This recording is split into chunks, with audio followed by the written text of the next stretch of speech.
хайртай залууга надад үнэхээр хайртай юм уу гэдгийг мэдхийг хүсвэл энэ 10 шинж тэмдгийг тестлж нэг үзээрэй. Сонсож байгаа бүсгүй таныг тэр залуу өөрийнхөө ирээдүйнхээ салшгүй нэг хэсэг болгож байна уу? Ганцхан би гэж ярихгүй. Хоёулаа ингэн, ирээдүйд хоёулаа тэгнэ.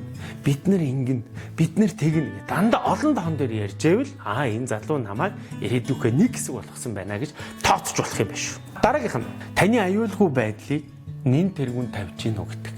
Таны бие махбод болон сэтгэл санааны хувьд тэр залуу таныг аюулгүй тайван байлгаж чадж байна уу? Яг гэхээр эх хүнд бусдыг хамгаалах инстинкт гэдэг нэг юм байдаг. Тэр инстинкт нь тань руу чиглэсэн байна уу гэдгийг бас сайн анзаарч хараарай. За дөрөвдүгээр зүйлийг хэлье. Энэ бол маш чухал зүйл.